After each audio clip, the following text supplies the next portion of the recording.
Hello and welcome to the Hustle Over Everything podcast. I'm Alex. And I'm Owen Osinde. Welcome to the Hustler's Den. This is the podcast where you'll receive stories, tips, and strategies to become a better entrepreneur, grow your business, and take yourself to the next level as a person. Owen, how you doing, man? I'm doing great. I am doing great. I'm at my parents' house right now. I'm chilling. I'm living. And I'm living my best life, bro. Honestly, I'm blessed, and I'm chilling and living, bro. And I'm healthy, man. That's what I'm most thankful about. Is my health and being with my mom, my dad, and my sister. Actually, just made her way down to Sarnia. I'm actually from Sarnia, guys. Mm-hmm. So we're just here chilling as a family. My sister Katura is not here because she's still in Toronto working. But the thing, bro, is we never. Once you leave to university or you leave home and start a life somewhere else, it's really hard coming back home. It's really difficult to find time to actually live here for, like, let's say a month or two. Like, think about it. If no pandemic, I'd still be in Toronto right now, and I'll only be coming home for like Easter, Mother's Day, Thanksgiving, Christmas, New Year's, all these other holidays. But like, man, this is my house. This is my home. Yeah. Why am I not coming here for like more than just like a weekend? Right. So being here has actually made me nostalgic. It's made me remember the times I used to enjoy living here, like being in my backyard, being in my room, seeing all the things that I enjoyed during my come up, my upbringing, and reconnecting with my friends and reconnecting with the city. I don't think without a pandemic or anything, I would be able to spend a month here in Sarnia unless I really move back to the city. So I'm just really enjoying this time that I have right now, man. How about you? Well, before I get to me, man, let me respond to that. It's humbling, and it's grounding. The pandemic has definitely grounded us and made us realize what really matters, for some of us, So I went to Yorkville the other day, and there were still people riding around in their fucking Lambos and shit, trying to show off, riding slow down the road and shit. I'm like, bro, like, this doesn't change you. Like, this doesn't make you feel like there's anything that actually matters in this world. And no one's paying attention to them because they're literally just happy to be outside and be able to go to restaurants for the first time in a long time. Mm-hmm. So it was hilarious to see on my end, But yeah, man, I see what you're saying about being able to go home and really spend time with people you love and care about, man. Because, bro, my mom came was for my birthday that she came down? Mm-hmm. I think it was for my birthday. My birthday was last month, June 1st. We had like a 5-minute conversation and we were still socially distancing. And man, it hurt, man. It hurt to like, I had seen my mom for like 3 months at least. And I was like, I didn't realize how much I missed her. And as a coping mechanism for myself, like, I don't allow myself to like get to a point where I'm feeling things. Yeah. You know what I'm saying? Because as the only child, I used to be around like a lot of family. Then I'd always have to leave because I'm going back home, or I'm not like around people that like I really love. So I'm used to this like bottling shit. So when I was around my mom, I was like, damn, I miss you so much. Like I really want to hug, but I can't. I really want to touch you, but I can't. And I was just like, this bothering me, bro. So I go upstairs, bro, and I just start like crying my eyes out, fam. Wow. So I was just like, fuck, I miss it so much. And my girl was like, you gotta call your mom. Call your mom. Call your mom. And I was like, all right, let me call her. As soon as I heard her voice again, I started like this wailing, bro, because it's been so much. I'm a mama's boy. You feel me? Like it's been a minute. I don't even know if it was 3 months, probably longer. And growing up, right? It was just you and her. Just right? Me and her, exactly. Yeah. Exactly. So now that I'm like living on my own for like, was it 2 years now? 3 years now? I can't remember. 2 years, I think it is.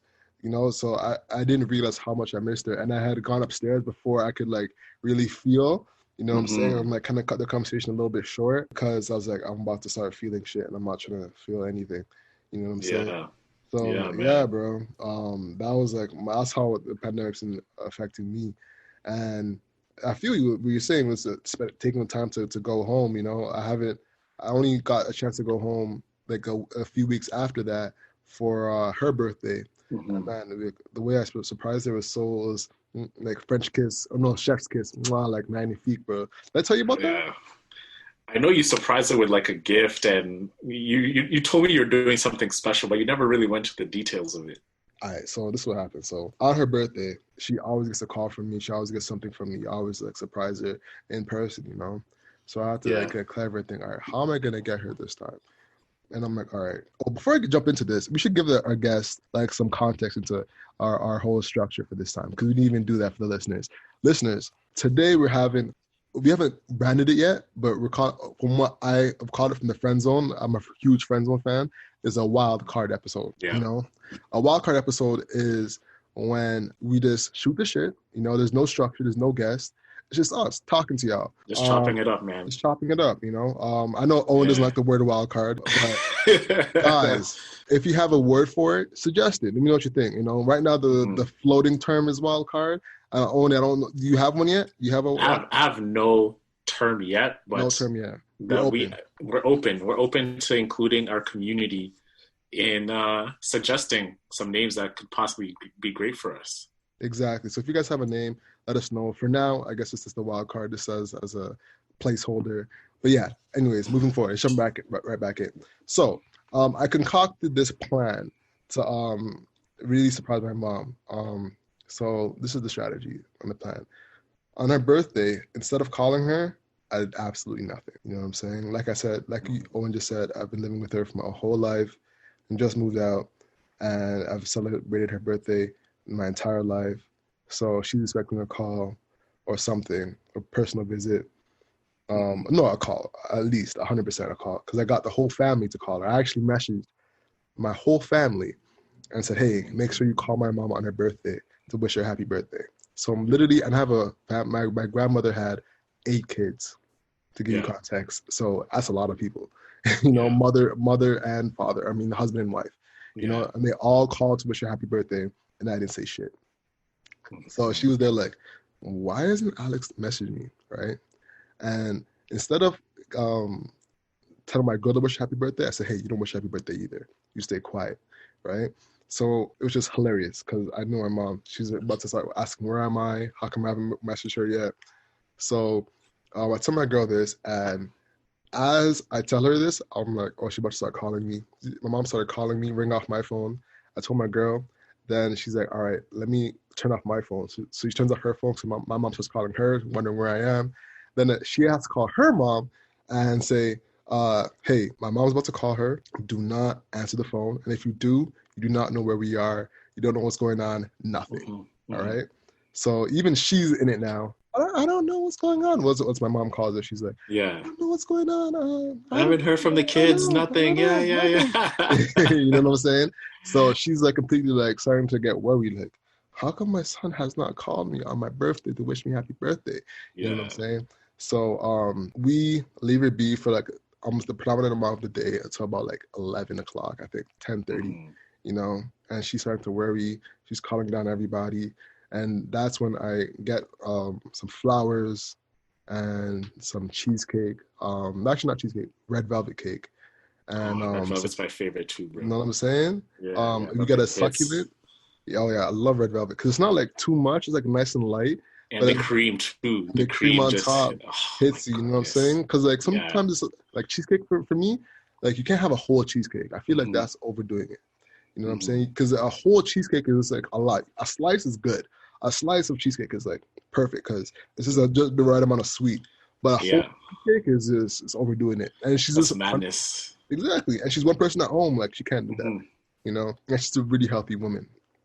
So we knock on her door. Now we get to a condo and we start videotaping. You know, we knock on her door and like close the peephole, put my finger over the peephole, and then like surprise her. And she like puts on. I was like, who's this? And I actually call her. I have her on the phone as she's opening the door for me. So like I can get her on camera and everything and like hear her genuine reaction. Yeah. It was beautiful. Oh man. It was beautiful. That's thoughtful, bro.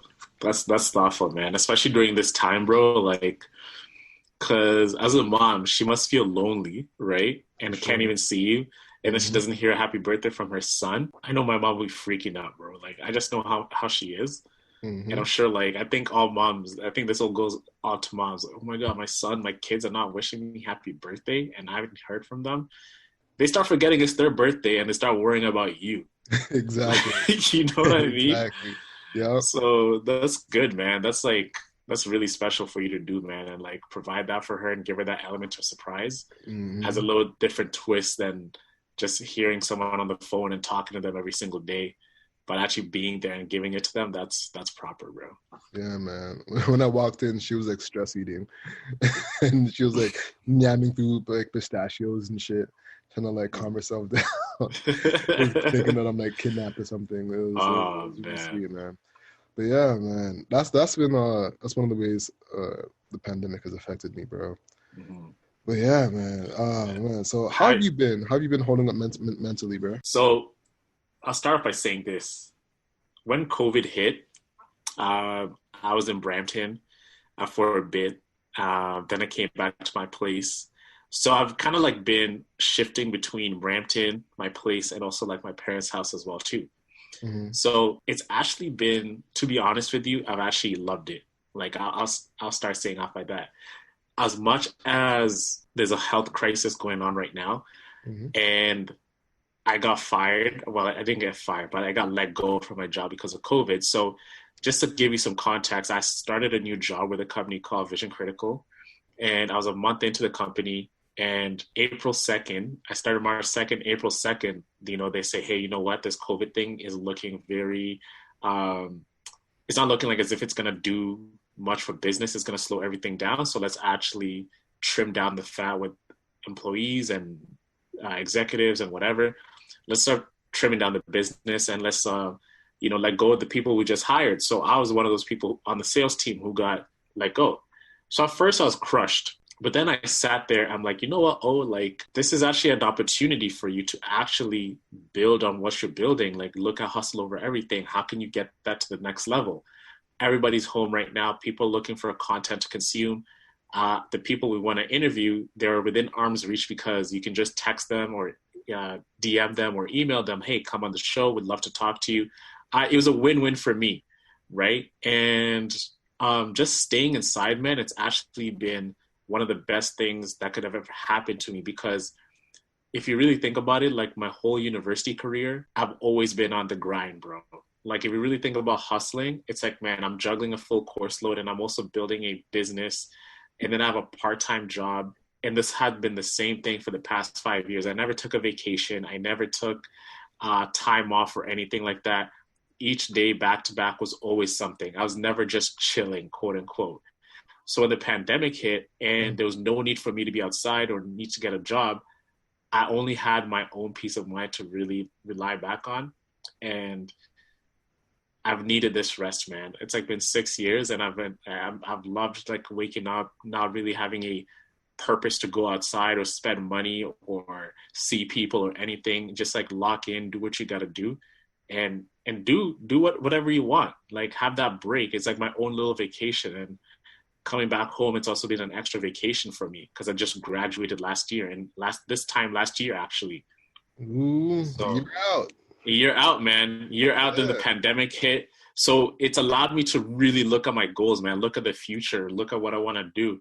And unfortunately, I know a lot of people are out here, infected by COVID. But us in North America and us people who live in like a middle class society, this could be a good advantage for us. And other people, it's also bad too. Like not everybody has money to get food or they have kids to take care of and they only have CERB to cover them, right? They only have 2K a month coming in when they were having like a larger income. So now they're looking, okay, what's next for me? The people who lost their businesses, restaurants. So it's different for everybody, man. But for me, the rest has been needed and like the mental clarity to have that space has been severely needed, bro. It is crucial. So that was. Yeah. Who do you think is the best winner from COVID-19 so far? Define what you mean by winner. Like Like business person. the best business to leverage COVID-19 to win. Take it in right now, right? We're using Zoom to talk, Most definitely. right? Mm-hmm. I'm a big believer like Zoom stock is overvalued, right? If you look at the stock of their price, it's like I think I was looking at it this afternoon. It's like at 215, 220 around there. Okay. And Zoom stock like last December was at $60, right? So now since $60, $50-$60 USD. Then now, like starting March, just shot up to like 80, 100, and it just like skyrocketed because schools are using it, companies are using it to talk.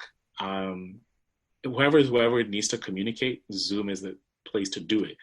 Us, we're paying for Zoom right now, right? We're paying like $20 a month to pay for this thing. So they legit benefited from this whole thing because now it's a tool everybody uses. So those guys were winners when people just thought, oh yeah, it's just another video company. Fitness brands did really well too, like the Pelotons, the mirrors, the trainers with like home training programs. Those guys killed it. Of course, Amazon killed it as usual because they're like the pretty much a monopoly on e-commerce right now. But that's true. Not true. Amazon is not. They're close, but they're not close. Shopify is like Andre DeGrasse. You know what I'm saying? Chasing after Usain Bolt. But it's not an essential though. Like it's an essential for us if we have a store, but like a general marketplace, general big Walmart online, Amazon is that guy. For sure, and Walmart. But like, Walmart's not competing. You know. Amazon got the world fooled with Prime, bro. What do you think about Prime, man? Like Prime is a myth. Elaborate on that.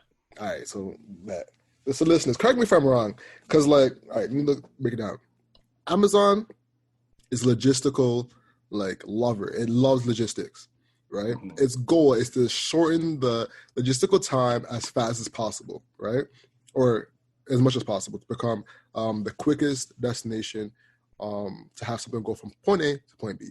Right? If that's the case, right, why is Prime the only way to get that? If I order something that's already on Prime, they're not slowing the chance of them slowing it down that much, where it's going to be that much of a feel, is like little to non-existent because their business is going to be based upon that. Once they have that system in place, not going to just downgrade that system. In terms of fast delivery, it's going to be there either way. They're not going to just have fast service and then just decrease the service people who aren't on Prime. There's going to be, and if it is, that difference is going to be minimal. It's not going to be nothing crazy where you're like, oh my God, it's taking 17 days versus at a day. You know, it's usually just a day period or 2 days. And that difference for you is like not going to be felt. So that's why I say Prime is a myth, because it's going to be there. If you're in Mississauga, for instance, we're in Canada, in Toronto. The DC, the distribution center, is in Mississauga, I believe. Mm-hmm. Right? If you're in Oakville, which is right next to Mississauga, that delivery time is not going to be felt. If you're in Toronto, delivery time is most likely not going to be felt. Mm-hmm. That's my Alexander thinking behind it. You know, in terms of Prime, there's only a few shows that are good, like Law and Order. I love. Earlier today, we were listening to Law and Order, watching Law and Order. Sorry, as my girl was watching it, as we had a meeting, and sometimes Bosch. Have you watched Bosch? Nah. You know Bosch though. Yeah, you know what show is fire, bro? Is it the one you told me? 000. So fire. I had that queued up, bro, but I never pressed play because I just like, you know, when your mom calls you, like, oh, come upstairs. And I just had to dash upstairs, but then I forgot about it. I was so stuck there for 2 hours that when I came back, I closed all my tabs and just shut down my computer. Then I forgot about 000. Bro, that show is so fire. It's like, all right, guys, this is Narcos times 100. It's so good. It's really so good. Quick synopsis. Actually times 100? Times 10. I'll say times 10, not times 100. Okay. Right. Because the specifics they go into is way more detailed, and they take it globally. You know, it's actually, it shows the in-depth troubles and like the struggle of logistics of getting cocaine and coke, from Italy or Mexico where it's manufactured to Italy to overseas, and that struggle that goes on, and it's incredible. It shows the specifics of the traffickers in Mexico, how deep they go, how it started, how they like originate from the military, and how they're using military tactics to enforce their strength on Mexico. It's insane, and like there's no, once you watch that, bro, like arguing that drug traffickers are not terrorists, it like is so brittle after that. Cause man, just looking at it's insane. I thought Narcos was like terrible. It was addicting. Oh, for sure. I this is not addicting, but like it was like terrifying to watch, to like see how crazy these people are. Then Hmm. when you watch 000, you're like, oh shit, like it's that. Like So this is these how they guys, really are. Go ahead. they go deep into it. They go like they actually show you because like Narcos, I feel like it sensationalized like Pablo Escobar's life, right? Mm-hmm. Kind of like showing him as a person, but his operations was like really hidden. Like we Mm-hmm. kind of knew what it was going like, but they just showed surface level logistics. But 0-0 goes deeper. That's what you're saying. Like they show you, Exactly. okay, It goes deeper into the two aspects that I think are missing. The military aspect of the narcos. You know what I'm mm-hmm. saying? Of Yeah, yeah, yeah. how militant these guys really are, and how like effective they're training people to. Because it's not like a drug trafficking ring. These are armies. These are armies going to Damn. war. You know what I'm saying? They have like militias, like with everything you would think that a militia would have. It's Mm-hmm. insane. It's insane. You have to watch it. And let me I'll know what you check. guys think. I'll check out one episode before I go to bed because I have the Prime, right? But I never watch it. I never Mm, use it. Such yeah, a man. waste of money, man. It is. It is. To be real with you, I re-downloaded Prime as a trial. So just to watch Law and Order. You know what I'm saying? It's because Law and Order is dope. But like, How many seasons do they have? I think they have like 3 seasons. I think they added one Okay. more. I think they had like 9 and 10. Now I think they have 8 to 10. So we're watching season 8. Then Okay. about to like dip off that. You know what I'm Mm. saying? But yeah, that show zero Zero zero zero zero zero. is really worth it.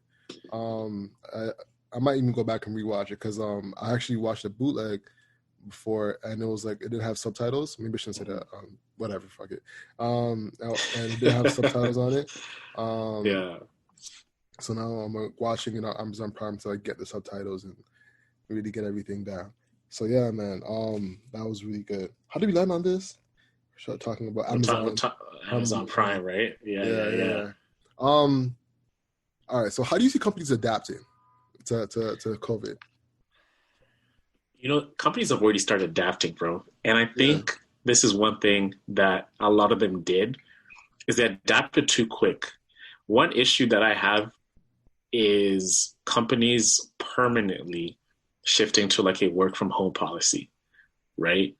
Um, Thinking about the companies that did that, Shopify, Twitter, Square, Facebook. Facebook did that. Um, those are like the giants, like the tech titans of the industry who decided to do that. And I'm sure there's a couple who I did mention, but just to give you like a broader context, these are like the scale of companies that are going to work um, from home. What are they going to be doing? So just to correct you real quick.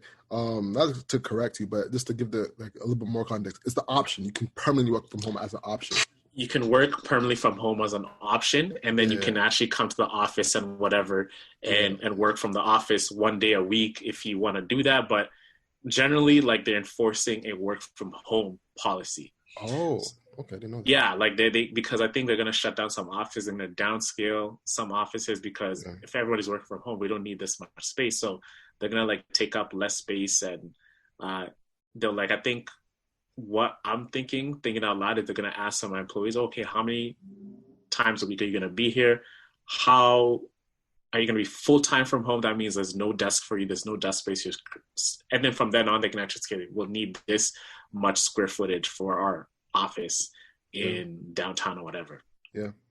So a lot of people, they don't really understand how bad this is for everybody, like working from home. Because if you are working from home and I'm working from home, My that bad. means that your job and anybody that they hire, now you're actually exposed to like a global workforce who are actually vying for that job. So for example, if I wanted to work at Twitter, and the office is for the San Francisco office, I'm only competing with people who are going for that San Francisco job in San Fran.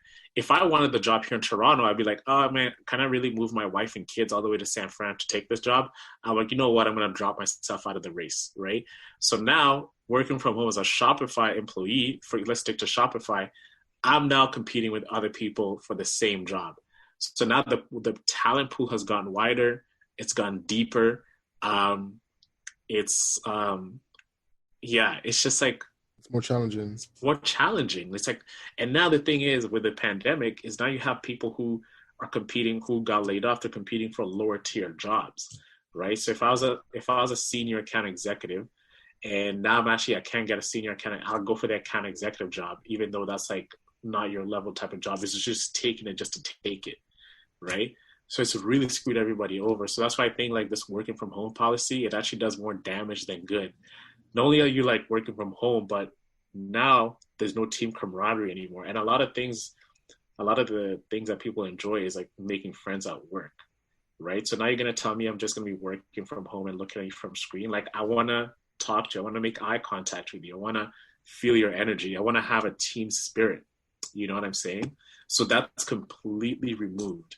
And now I'm stuck in the crib, or I can go to a coffee shop or whatever and just work from home and just do whatever. But people need that human touch. They need that connection. So I just see businesses adapting. They're going to a work from home policy. And in my opinion, I think when you do that, when you really make it remote work, you're pretty much like you're like a freelancer now, man. Like you're actually not part of a company. You're not in there hands on deck, creating, building, doing whatever. But Got you. I mean, I see what you're saying. Now that people are remote, the company culture can diminish because there's not that human touch. I mean, I think we might have to have training around it. You know, they might have to have like virtual games that they play to try and get people to get along better and get things going. You know, like how people go to Snakes and Lattes here.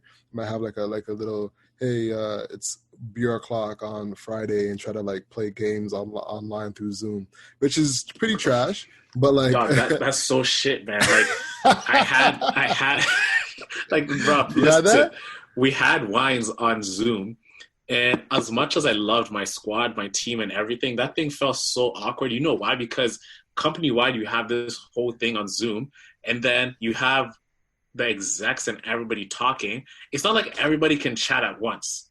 You know what I mean? It's like I'm drinking on Zoom, and then the boss is talking, and he's only talking to people who he knows, like the CEO and the CFOs and everybody, like the C levels, the managers, and then all the employees are just kind of sitting there on their computer looking at each other. And then you can see some people are like, they don't have their camera on, they're muted.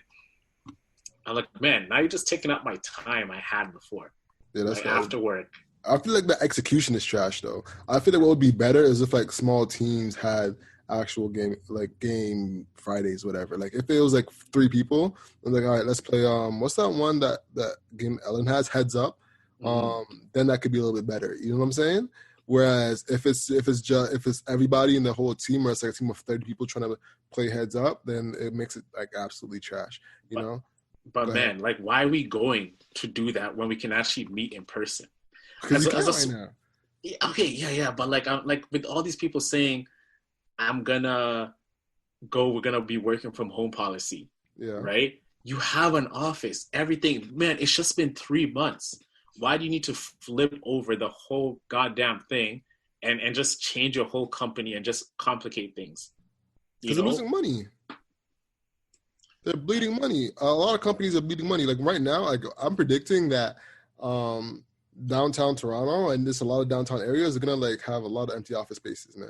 It's gonna be a ton of empty rooms because of people downsizing. Because everyone's reaching their burn levels right now, right? The burn level, for people who may not know, is like the amount of money you can burn per month that keeps your business afloat. You know what I'm saying? The runway you have essentially. So people are reaching the end of their runways of their burns, of how many months they can operate without making as much money, you know? So they're reaching the end of that shit. And the people who are they're leasing the offices to are like, where's the money at? You know, so everyone's downsizing like crazy. I feel like the co-working space can actually somewhat blossom if they do it right, you know, after this. Or like that shared facility type of thing, if they do it right, because COVID's still gonna be in people's heads. They're still gonna be weary of it, but it's a weird thing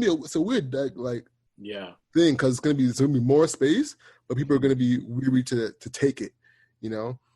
But yeah, man. Man, the fear really does gets to you, man. Like, and I'm one of the people who, um, I'm like a free thinker. Like, I really take in information and I really dive it in. And I mean, the thing is, if I say what I really think, man, I look like I'm a weirdo, bro. Like, I think you know where I stand because I've had these talks with you, like on the side, like about like, man, COVID, like I'm a conspiracy theory guy. I love conspiracy theories, but What's the the conspiracy thing, theory? Let's hear it. okay, so like I feel like COVID does exist, right? COVID does exist. It is like a disease that is actually sick. Hmm. My thing that I question a lot is its form and how it started, right? Is it really from China? Is it really from where they say it actually came from? Is it an American disease which was made here and it got placed in China, and now it's like what they call the Chinese virus? I also look at things like 5G, like how does this play into it? And I also look at the timeline of certain events, and I look at George Floyd and how that happened during this time, during a pandemic, right? And I look deeper into that whole killing with how George Floyd happened. And man, I just question everything, right? From the episode that we did of Being Black in America, I really took some time to reflect. And I looked at the protests, I really looked at how everything came up. And there's a lot of things that have happened during this protest that would never happen in any other protest. Did you take in how many more like white people were like on this? They're in unity with this Black whole people. black. Yeah, Yeah, they. most definitely. So, this is the okay. This is one thing that COVID has given us is like I feel like COVID was the best oven. Everyone had to stay Mhm, still and like really like bake on everything that was going on. That you got to really see what America is. What America has continuously done has kept itself going. mhm, You know, this is the first time America as a country had to stop and think. A lot of people think that like or a lot of people are going to commit suicide, and a lot of people have been because they've actually had to stop and sit and deal with themselves. You know, America as a country had to do that now. They have to actually stop and think of what's going on in themselves and what fucked up shit they've had to do. mhm, In regards to Black lives in the country. So white people are finally getting a chance to see and sit with the privilege they have, with the mhm. way police brutality is being affected throughout the country, the way the disparity that's going on, this is the craziness that's America, and Yeah, Canada. People don't sleep on Canada like we haven't had slavery for over 200 years. You know what I'm saying? yeah. But yeah, I think that's what it is the time and the realization that hey, we're actually living in something that's fucked up. Before, all we could consider is ourselves and our immediate family because that's all we can do as we move through the world trying to get shit done. Like New York is a busy ass place, but now they have to sit down and for once think about everything. Mhm. So I think that's what kind of caused that. For there was never at a point in time where people could actually sit down. Everyone's going for the first time in like 100 years. Yeah. They actually have to sit, not probably not 100, probably longer. Like they have to actually sit down. So that's a big thing to actually do. So now everybody can actually realize, hey, we've wronged these people for Mhm, as long as this country's been in existence, mhm. which is ridiculous. Now what do we do? Now how do we fix it? You know? So But to play devil's advocate on that, right? what's up? People are not like it's not like it took you to sit down to know that this is wrong, right? It's if you're like a sane human being, you know that it's wrong. Like you could have been feeling like this for the decades and decades and decades that police brutality has been going on. Like, what is it about this in particular thing that made you react like this when you could have protested before? You could have been posting Black Lives Matter in your thing. Mm-hmm, You know what I'm saying? mm-hmm. Um, I think there's a certain element that really sparked this whole thing to really get people in an uproar than before. And I don't know what it is. It's because, but it got the same coverage. Other killings have gotten the same coverage. It's caused the same, not same, what do you mean not same coverage? It's not the same coverage. It's bigger coverage, and the riots are bigger because more Black people were rioting. It's literally the rioting that's been the catalyst, I think, in a lot of people's minds is because so I think it's a gumbo, or it's like a big sum of everything going on all together. You know, the time they have to sit down and actually like hear, watch, and listen to these things, or hear and listen to the same thing. The killing of George Floyd, being able to see that and see a cop's eyes look at you and be like, I don't care, and I'm still gonna look at this man and kill him. Seeing George Floyd's eyes, seeing him call out for his mom, then have them lose their jobs and have them deal with the reality of that, and seeing America unfold in that way, then having the time to sit back and be like, whoa, this country's actually been fucked up for a long time, and being able to realize that. I think that's the catalyst that all of these white people are seeing now to make them realize. And even it's not even just white people too, it's black people as well. Now black people are also being like, hey, you know, I should start buying black. You know, and hey, do you know any black-owned stores? Do you know that there's a black therapy website? Do you know there's a black Toronto Facebook group on Facebook? Sorry, yeah. There's a lot of awakening with a lot of people, or awakening is the word. With a lot of people, and I think it's this the time that they've been able to actually see and have the time to be, oh, I need to take action on this. What action items can I take to make a difference? You know, I think that's what it is, and it is unfortunate because this shit's been going on. But what I was gonna say is, it's been hard to prioritize that because they had everything else going on. It's been all the time, they have to go to work the next day. They have to take a kid to school the next day. They have to go to this event the next day. They have to go do X. But now it's all shut down. So they have to deal with this one thing. They would go and watch the NBA. They'd go and watch football. They'd go and watch a boxing match. They'd go to a hockey ring. They'd go in and take their minds off it by doing something else. But now there's no distraction. Go to the bars, the pubs, everything. Exactly. Go talk about it at the pub and be mad. Go into a bar fight. Now there is no bar fight. There is no boxing ring. There is no gym. All that shit shut down. So they can only stew on that and put their energy into one specific thing, or you know, get hurt at home. I don't know. You know, so that's what I think it is. What do you think? You're right, man. You're definitely right. Like, there's also, you know, going to the conspiracy things is guys like George Soros, the guy who owns like a lot of these media conglomerates and everything like that.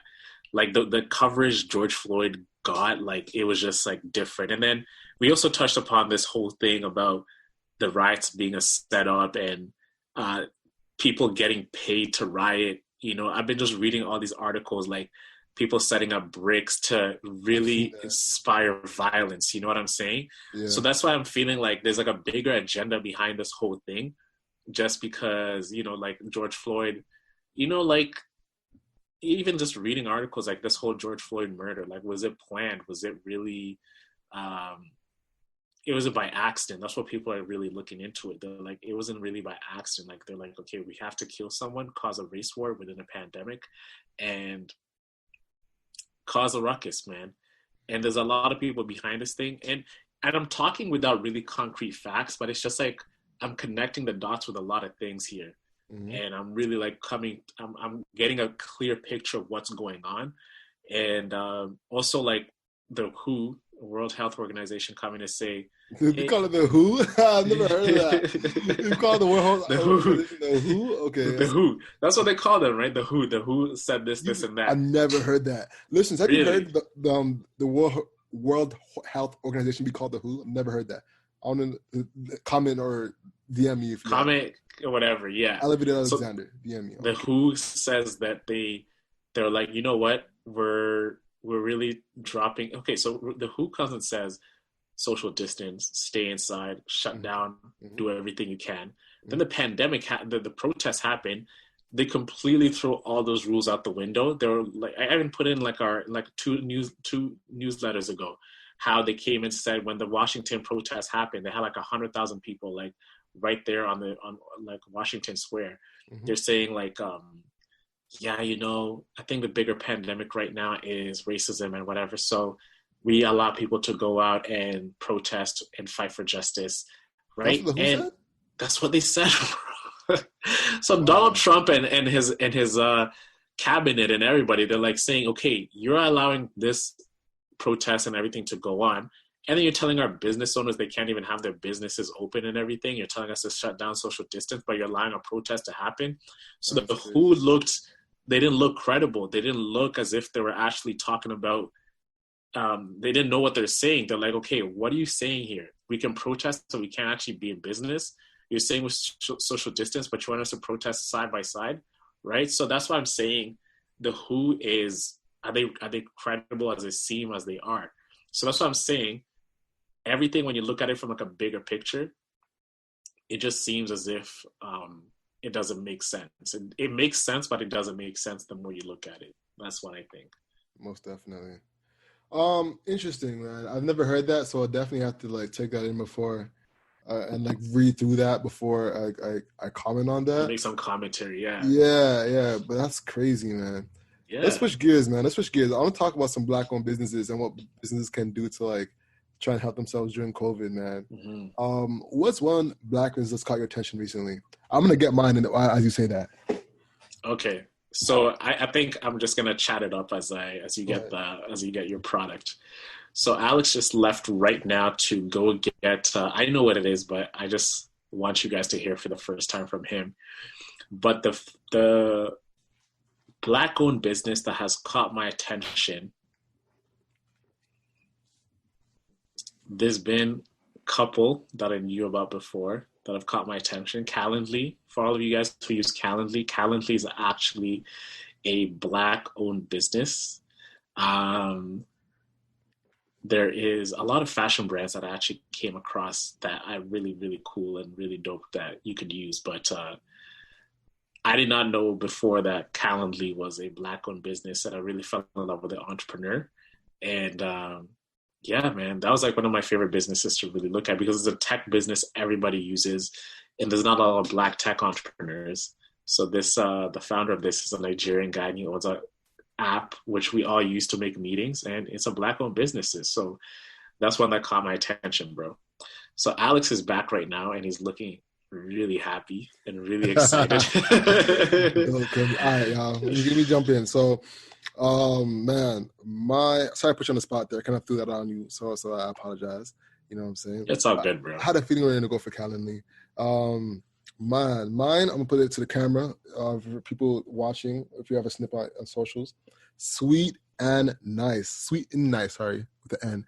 You know what I'm saying? Because they don't do the N. It's sweet and nice. That's sweet and nice. Trinidad. It's a Trinidad company, Black-owned company. Man, right now I am eating the rum and raisin ice cream, and y'all, let me tell you, it is so good. Listen, we bought 6 flavors. This is support, because like I'm buying Black-owned businesses. Mm-hmm. And man, the rum and raisin though, I'm telling you, it's different. It hits different. Yo, like you're definitely going back and buying like 6 more tubs.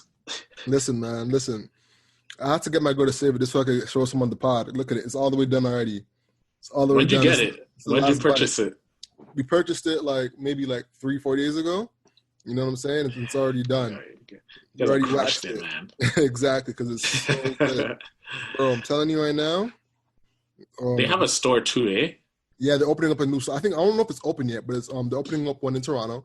So if you're not in Toronto, when you come by, make sure you stop by and do it. Google Sweet and Nice and check it out. But man, the rum and raisin is my favorite flavor. They have some other ones like mango and pineapple, but y'all, the rum and raisin, the bomb, bro. So good. As you're yamming on the ice cream, there's also a business that I came across, and I'm sure you know about it, but you know the brand Frere? Musica Frere, yeah. It's Frere now, Frere NY. Go ahead. Is it Frere? It's Frere NY, like FRERE, right? The suits. Yes. Man, as a lover of suits and just like tailor bespoke, this brand is actually like the quality of suits this guy makes. Davidson Petit Frere. Yeah, shout out to Davidson Frere, man. Oh my God, bro! Like the cut, the tailoring, just the colorway of his work. Shout out to him. I can tell he's inspired a little bit by Oswald Boateng. Yes, same And here. yeah, and because the way it's like super slim as well, but it's like a little bit wider than the lapels, but it's still like slim and it has like the peak lapels on it as well, like super fire.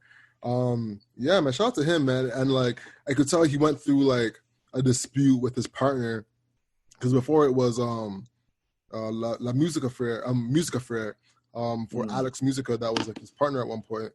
Then I believe they split the company, and then he took Frere, and he took Musica, and they both made different companies. You know what I'm saying?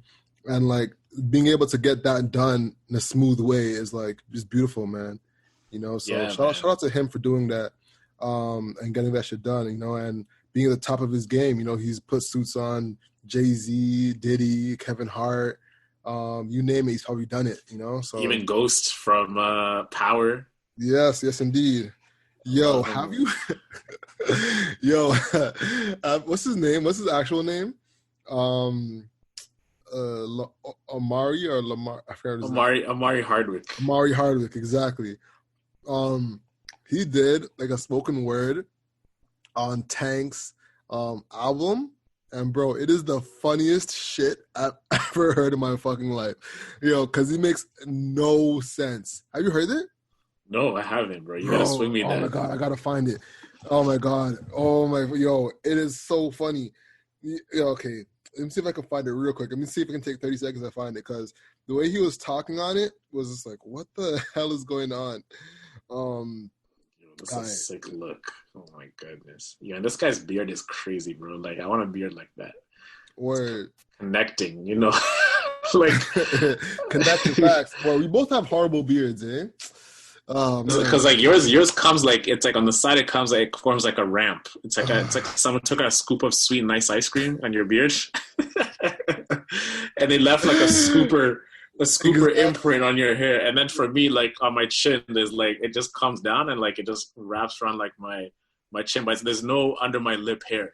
Facts. You know? Yeah, man. What can you do? All right, I found it. All right, I'm gonna play for you in the thing real quick. Hold up. I use the mic like a walkie-talkie. Cali love with the bite of Milwaukee. DMV in my bloodline. I done Star Wars with a Jabberwocky. I don't get it. Eye of the tiger, call a nigga Rocky. The finish line between humble and cocky. Use verse and rhyme to extend the time for others. Crumble every clock I see with the 12, following behind my brothers. I don't fucking get it. What is this saying, bro? He's saying nothing, bro. He's saying just like rhyming words. He's just rhyming words and says absolutely nothing, bro. Bro, what the hell? Okay, I gripped the mic like a walkie-talkie. What is that? Grew up in Milwaukee? I gripped. Bro, man, stick to acting, bro. Spoken word is not your thing, bro. Like, bro, I mean, listen, get better. You know what I'm saying? Get better. You know, E for effort. You can say E for effort, right, bro? Yeah. E for effort, man. Yeah. I don't want to say stick to anything because, like, when I hear that, it reminds me of that woman that said stick the basketball, shut up and dribble. Shut up and dribble to LeBron, right? Yeah, I don't even want to say her name, bro. Fuck her. Yeah, man. You know what I'm saying? And then there's like one Drew Brees when he was like speaking his mind about standing up for the anthem, and she's just like, you know, he's just saying his feelings about patriotism, and you know, he has a right to speak about that. You know, but Drew Brees, of course, like he's ultimate right wing. Right? Yeah, man. Well, when you taking news, what's your method of taking in news? Bro, I actually avoid the news, to be honest. Like, so to give you some context, so every day my mom wakes up, she puts on CNN, right? It's like her default behavior. Like, even my dad does it. If they're bored, they're just chilling in the living room. They will not watch anything else other than CNN. And then whenever I walk past there, I'm just seeing CNN. They're repeating the same news. They're like, oh, Trump did this, Trump did that. Oh, Don Lemon is there yelling about Trump.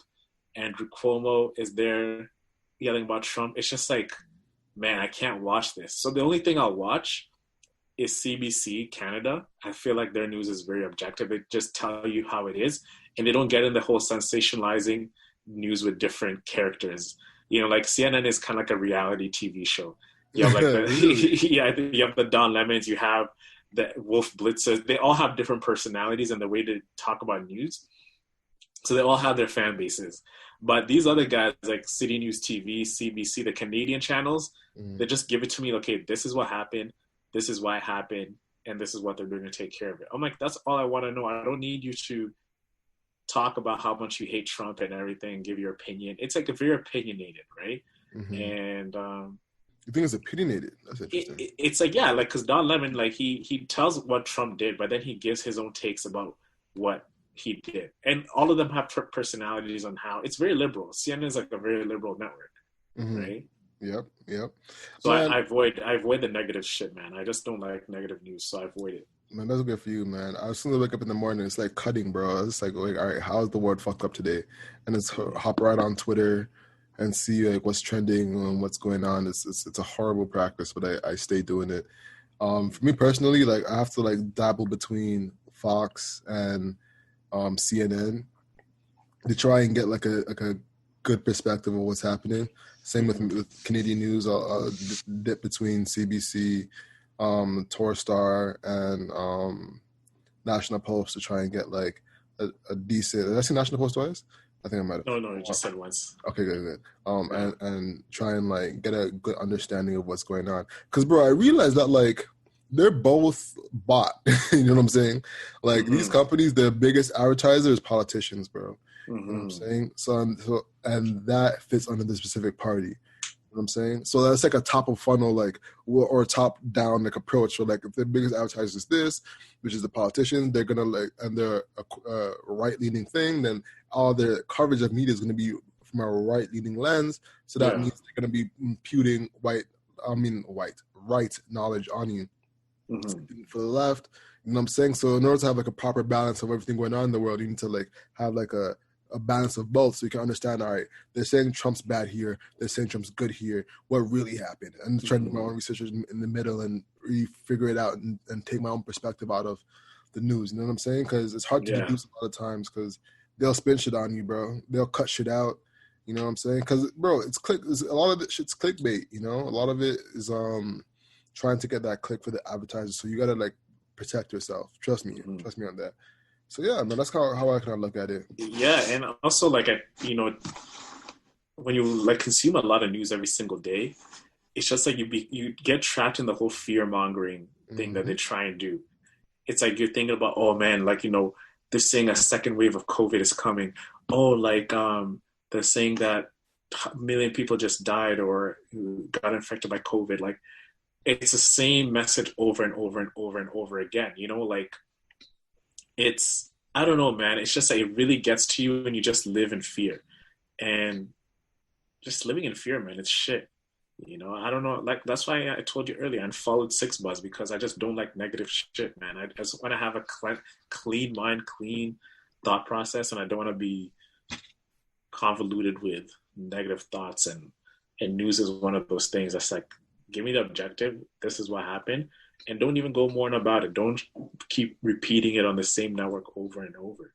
Oh, that ain't gonna happen. They look at like if something big happens, they look at it like a turkey. You know what I'm saying? Like you gonna get some today, you gonna get some leftovers tomorrow. You gonna get some extras. They're gonna try and flip it on you the next day. You know what I'm saying? And they're going. It's a business for them too, right? So I can't really blame them or anything. Of course, like that, like, it's crazy when you look at it. Like journalists are like manufacturers in the business. Which is crazy. You work for a media company, so you know all about it too. Yeah, man. Yeah, you see like the cookie being made. So how it's made, how it's baked, how it's served to you, how they sell it. Yeah, bro. What doesn't get added in, So it's a weird world to live in for sure, bro. But yeah, man. One thing we're going to talk about though is how. Getting back to what the scheduled program, or not the scheduled program, but the topic we were going to cover was how black businesses or how business overall can kind of like adapt to COVID-19, bro. What's one thing that you've noticed that like actually works? 'Cause I know you said that you hate how like the culture has shifted. What's one thing you see working well? What's one thing that I see working well? Yeah. Man, like to even give you like a answer what I see working well. Yeah. I feel like I'm detach myself from like to see what's really working well, just because I can't really see what is actually working, right? So I'll let you like go first here, because I still need to really think about it to really give you like an answer to see what's working, because I know there's a lot of things that are working and I know what's not working. So what do you think is working for businesses? I mean, I think like the Versus TV approach to things was really good. Like I like how Versus came about. That's true. I think Versus is great, you know, especially the Jamaican Versus, bruh. To this day, nothing's touching it. Nothing's touching it, man. Which one was that one? Like, which battle was that? That was, I think it was Beanie Man versus Bounty Killer. If I'm not mistaken. I missed that one, bro. You know what I'm saying? I saw everyone else, but I saw Teddy Riley versus Babyface the first time. That was hilarious. Yeah. Jill Scott, Erykah Badu, that was the best one. Just because it's like two black women just having a blast, you know, just having a vibe. You feel me? Yeah. It's good for the culture, bro. But, yeah, it was definitely good for the culture. You know, like I could see, like I saw like Hey Fred Hey lighting Sage and like his like kicking back and shit. I feel like it was a great like vibe. You know what I'm saying? I think that was the best vibe, like chill back vibey versus. I think like the Jamaican one is the best like hype versus. You know what I'm saying? Because that's like the culture. You know what I'm saying? Like they have sound clashes all the time. You know, so that's kind of like where they're rooted in. So it was like nothing for them to do that. And the police came in the middle of the verses too. You know, really? And they got rid of they got rid of the police. And he looked at him and was like, listen, there's 500,000 people on live right now. Do you want to be that guy? Do you want to be that guy? And then the police was like, why not? He's like, nah. And it was hilarious seeing the nigga dip too. One of the niggas is dipped out of the out of the live because he's like, listen, I have warrants, bro. Like it was hilarious, bro. But yeah, it was Beanie Man and Bounty Killer killed it, you know. So you feel like the model of Versus TV? Yeah, because now it's on Apple Music. Versus is on Apple Music? Yeah. Like the show? Yeah, so you can watch it on Apple Music or on IGTV now. You know what I'm saying? They have it like full HD. You can like chill out, get some popcorn and shit, and watch it there, which is genius. You know what I'm saying? I feel like the Apple Music really won there because Spotify. I feel like Spotify should have gotten that deal.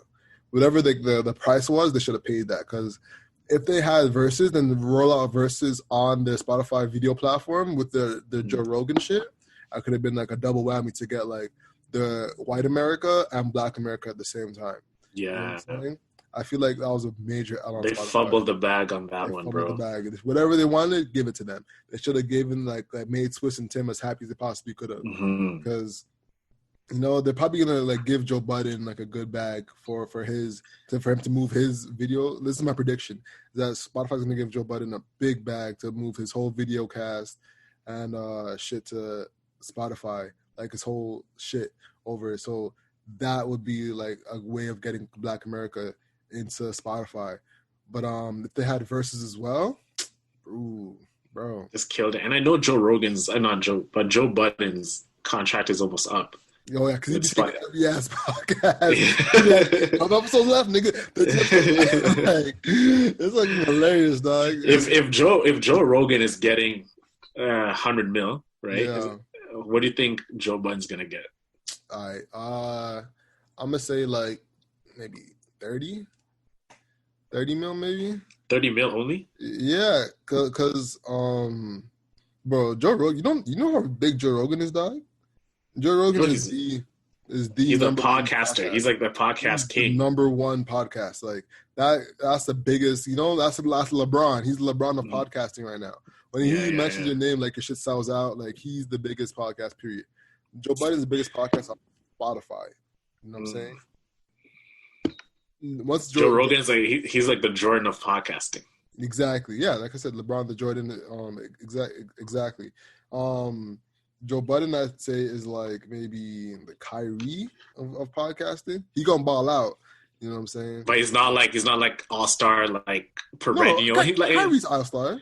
He's all-star, but like, you know, like when they talk about the news, like on ESPN, they talk about oh, LeBron. Like, he's the one who moves the news. So Joe Exactly. Rogan, he moves the needle. Exactly. He moves white America. That's why they tried to cancel him. You know what I'm saying? Because they realized that if he says, "Hey, I'm voting Bernie Sanders," there's a heavy chance a lot of the swing states can listen to Joe Rogan and be like, "Oh yeah, maybe I should vote for Bernie too," and then have that as the outcome because of Joe Rogan. You know what I'm saying? So that's why like he's so popular. I mean, that's not why he's popular, but that's like the level of popularity he has. You know what I'm saying? Where if Joe Biden's like, "Hey, I'm voting for Trump," like it's gonna be like, "Okay, you suck," but yeah, then that's that. You know what I'm saying? He doesn't have that kind of impact. You know, and that's not just to Joe Budden. Like, I'm a heavy Joe Budden listener. You know what I'm saying? But that's kind of just like the reality of the other situation. Also, like on Joe Rogan, you know, like that one video Patrick Bet-David, Value Tainment made, and he made a bold prediction about how one day there's going to be $1 billion podcast deal. Yeah. What are your thoughts on that? 100%. Like if Kanye or who would command $1 billion podcast sale? Maybe if Trump got a podcast. Kim Kardashian. Nah, because she doesn't have the intellectual attention of everybody like that. She has the visual attention, but she doesn't have the intellectual attention like that. If Trump got a podcast, that's $1 billion podcast. If Trump was to go on Apple Music right now, it'd be like probably be 1 billion people would tune in. You know what I'm saying? Like he has the as much Trump as I hate Trump, but like yeah, go ahead. Every sentence will be like, "It's tremendous. It's tremendous." Yeah, I mean, it's big. We got the biggest deal in America, and you know, we're going out of China. Went to China with the Chinese virus. You know, so yeah. But yo, man, Trump gets $1 billion deal, bro. Yeah, he game over. He commanded that. I'm trying to think if there's anybody else who could command like $1 billion deal. I think we'll command $1 billion deal one day, though. You think so? I believe, bro. You gotta believe, bro. Imagine we get signed by Spotify a couple of years from now, bro. Yeah, I see that happening. You know, you gotta speak it into existence, right? You gotta talk about it. Shout out to Spotify, man. I can see a good lease deal. You know, that's one thing I liked about Joe Rogan's deal. How he that actual details of that deal. You know, the leasing, and he actually they don't have any control over him. You know, it's literally just leasing that for a few years, then moving from there. You know what I'm saying? I like that sentiment. So he's still autonomous. He's still his own man at the end of the day, you know? He can still do his own thing, man. Word. Speaking of deals, man, what do you think about Kanye and the Gap?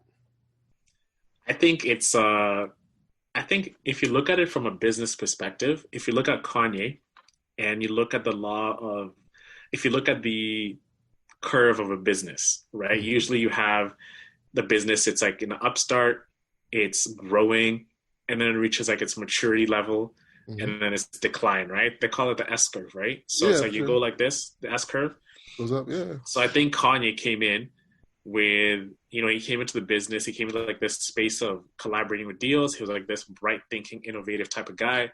Did like amazing collaborations with like Fendi, Louis Vuitton, Nike, Adidas, right? So now he's thinking, okay, how can I mature my business? Let me go with like a big conglomerate like Gap, who everybody shops from, like your mom shops for your kids, your dad shops there. Like it's for everybody. It's not specific to luxury. It's not specific to culture. This is like a Walmart of clothes. I would say the Gap is. It's like where it's affordable, cheap, and you can get access to it. I compare Kanye right now to the S-curve model. He's in its mature state. It's like, I think he's evolved. He's done everything he can do. Now it's okay, how do we get this to the next level? And I think that deal with Gap is the best way he can do it. And I just think him as a person, he's evolving, right? If you really look at the way he came up with his music, his beliefs, his coming up with a Christian album and talking about how can I make my stuff more affordable for other people. I think it just aligns perfectly with where he's at in the stage of his life. Then he just became a billionaire as well, right? So imagine now like growing your personal brand and your brand in general by forming a partnership with the Gap where everybody else is going to have access to your products. Now he's going to bring in more fans for his music who were not really his demographic, right? So he's actually going to like the whole Christian album type of thing. He's moving into that stage. He's thinking bigger. So I think it's a strategic play, and it just fits perfectly well with where Kanye is at in his stage of life right now and what he's trying to do and his ambitions moving forward. It's like more global domination. He's like, I've done the culture thing. I've done Adidas. I've done the Yeezys and everything.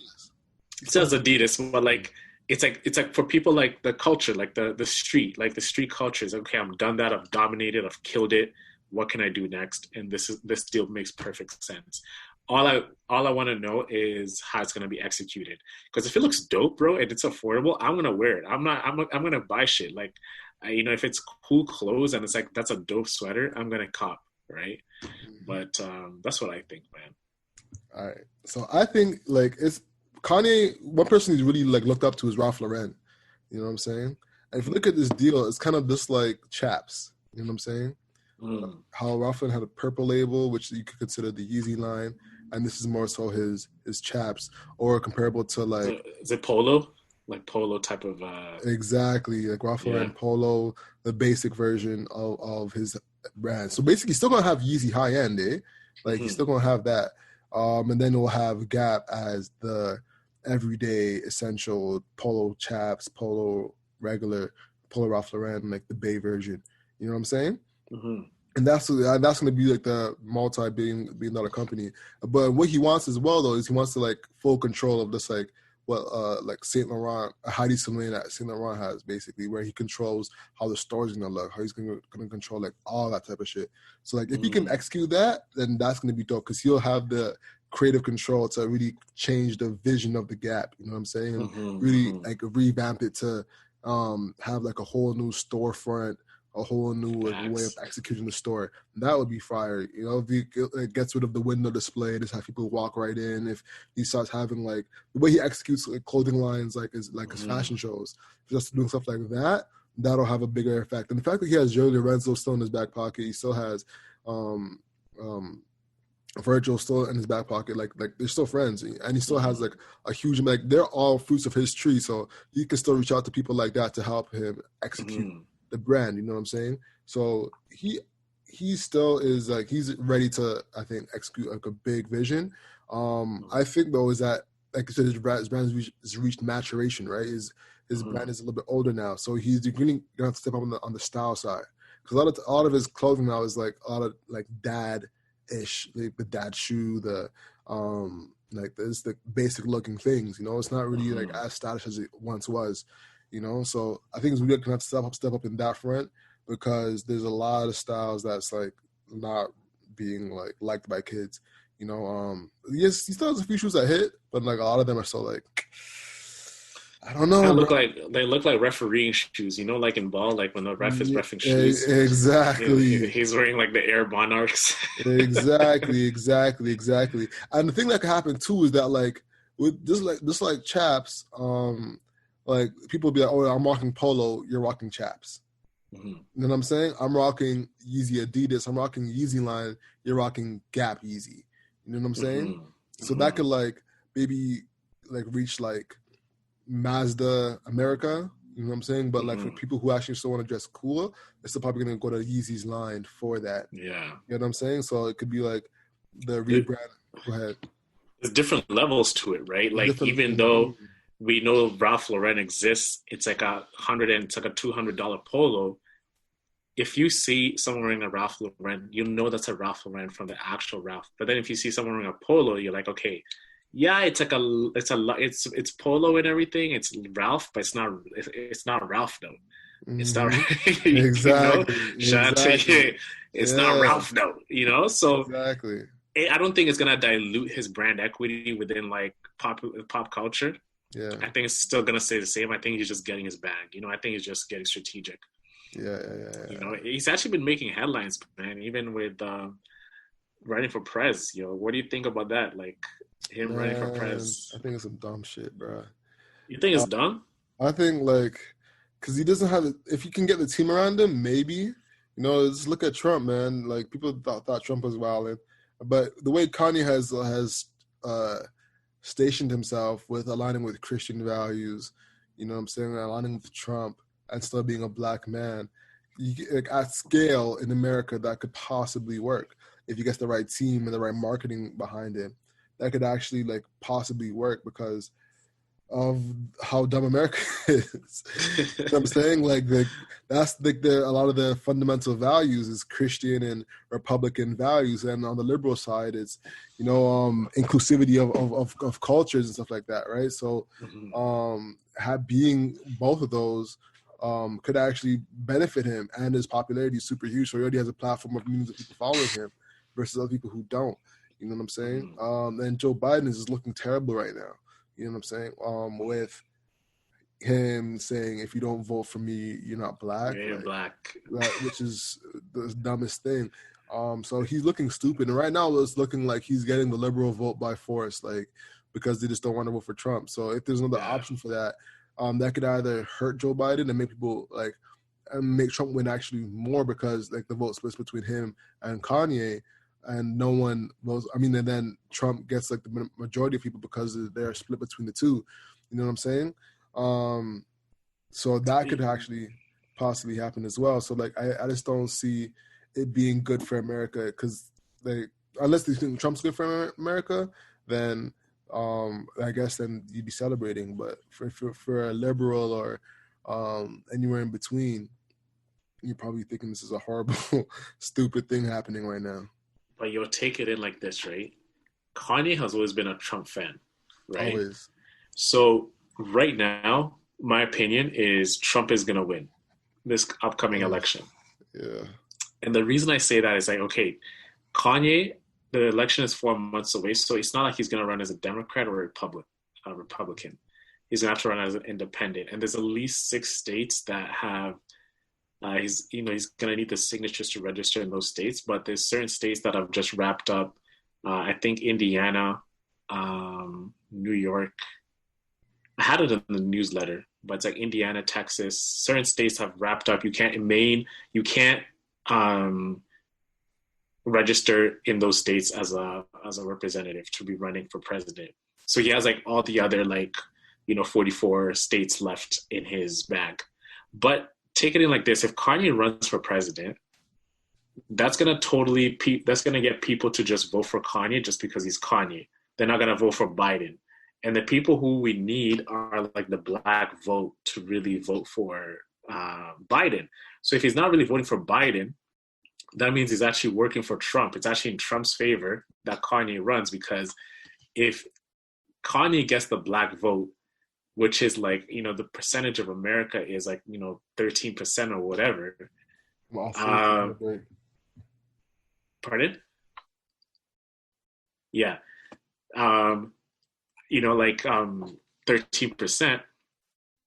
That means that the people who are going to vote for Trump are just going to be voting for Trump. But you're not going to have people voting for Biden, because now they're voting for Kanye. So now Kanye legit is not dumb. Why would he enter the race during this time, right? It's because he wants Trump to stay in president.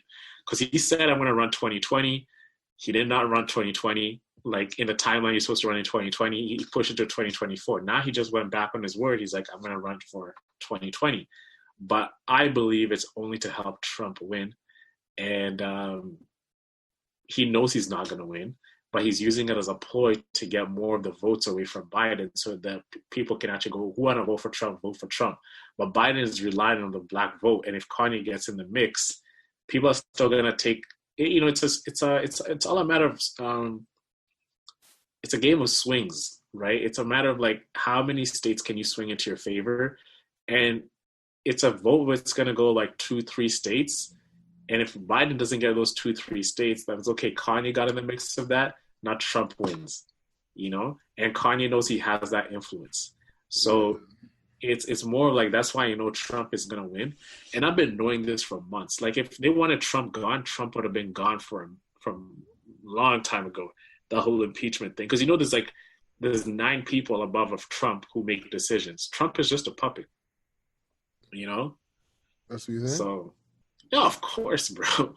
Like Trump is just there for. Like, if they wanted Trump out, Trump would have been out. You know, if he wanted, he was going to get impeached, he would have been impeached. But there's a reason he's still staying there. He's good for business. You know, he's great for business. That's why he's still staying there. Sad, man. Sad. All right, man. So, what are you looking forward to this week? What I'm looking forward to this week is having a disciplined week, bro. One of the things that I'm really trying to do is have self-mastery, right? Waking up on time, having the things on my calendar and actually sticking to those things on the calendar. One tip that I told you is, like, you know, when you have a task to do, it's an hour task, work on that task for an hour, move on. And I'm 80% there, but sometimes I stick too long and I'm like, oh my God, like I just wasted time for this other thing. So one of the things is self-discipline. I want to switch up my workouts a little bit. I do kettlebell workouts at least 5 times a week. I want to start doing more running. And now since my sister's home, her and I can actually do more running outside, right? More jogging and doing that. And second, I want to get started on this book my friend Logan just gave me. It's on rental property investing. So I'm going to read like at least 2 chapters of this, you know. It's nice. I think you should pick it up. I know you're in the real estate game too, right? Most definitely. So rental property investing. Okay. I'm going to dig deep. How much was it? Oh, it was a gift, you said. Yeah, I'm going to give it back, but because he was going to Muskoka this week with his girl. Okay. So I went over to check out his crib, and I'm in his office, and I'm looking at his library. I'm like, hey, bro, like, yo, you got some proper books in here. He's like, yeah, man, if you want anything, just take whatever you want to take and bring it back. I'm like, all right, cool. So I saw this rental thing because, bro, take it in. I've been thinking about it. I was like, man, I really want to learn about property. I really want to learn about property investing. How do I get started? I'm searching for the right, I kept telling myself I'm going to get the right book. I'm going to get the right book. And the law of attraction, bro, just worked itself for me. It put me in his place, and I got a copy of it. And here we go. So I'm looking forward to being disciplined, changing my workouts, and reading at least like 2-3 chapters of this book on top of the work that we have to do for our business. So that's what I'm looking forward to. Dope. Yeah, man. On my end, I'm looking forward to the newsletter coming out on Monday. So if you listen to this, it's probably on a Monday. So check out the newsletter. If you haven't already, go to our website, hustleeverything.co, not .com.co, and subscribe to our newsletter. We have some dope coverage coming out to our newsletter, the 24/7 Hustle. So make sure you watch that. Look out for that. At my end, uploading on YouTube heavily. Just chopping up podcast clips. You know, I'm trying to chop up the Eden podcast. I think that was a great episode. And that consulting that we gave her was very valuable. Yeah. For businesses, especially in the food industry. What else? Just working on my own shit. And what else am I working on? With media stuff as well. If you don't know, I have a Facebook ad agency, or paid ad agency, sorry, where I've spent over 6 figures on Facebook ads. This is going hard, giving value to entrepreneurs through paid Facebook advertising, predominantly Facebook advertising. So check that out for sure. Witmedia.ca. What else have I been working on? We've been thinking about ideas for our newsletter, because we want to get some ground level guerrilla marketing style things. So I'm excited to like showcase what we're planning. We had this cool idea that we want to show you guys soon enough. That kind of innovates a little bit the newsletter news delivery system that you usually get when you're this like on the road, So I'm excited to like tell you guys more about that when the time comes, But that's kind of on my plate for now. And we should talk about Hustler's Card, the product that we're coming out with. Yes. We can give you a little teaser. We're working on it. Essentially, we're working on a rewards program for entrepreneurs. That's going to have a lot of benefits for y'all, from softwares to hotels to lifestyle products to travel products and services. It's going to be a really game-changing product for y'all, just to get the best service and help y'all on a day-to-day lives, save money and get more value, So Yeah, I'm excited for that once we launch that. But there'll be more to come. Trust me on that. Anything you want to Yeah, add there? man. It's gonna be a membership you pay for the year. You're gonna pay $249 for the year, and you get access to these amazing benefits and perks. One of the major ones is the deals you get, the negotiated rates and discounts you get from these businesses that you love to use. So that's one big thing. And the one thing I love about this business, man, is me being in sales. Like I've always done sales for other businesses, but this is the one time I actually get to do it for something that is ours. This is something that I'm doing business development for, something that is for me. I have equity. I have this is what, and I'm passionate about it. It's our brand. It's like, you know what I'm saying? Sometimes when you're doing sales, like, man, all this work for someone's getting 90% of like the cash and I'm only eating this, like it doesn't make sense. So the bigger picture is like I'm more excited to toil at something that requires sales requires a lot of energy and patience, but that patience is actually, it goes well for you once you know that it's actually your thing that you're doing. This is your business. It's not someone else's, and it makes you just even go harder than you would, even go harder than you were going for you when you're doing it just to make a commission check. So that's a blessing, man. Most definitely. But yeah, guys, look out for that. It's gonna be a great summer, man. Yeah. But yeah, working towards wrapping up though. Once again, I'm Alex. I'm your main man, Ono Sinde.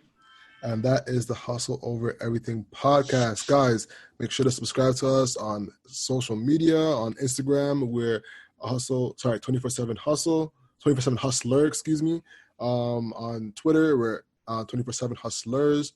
And our website is hustleovereverything.co. We'll see you soon. Check us out in the next pod. Peace. Peace.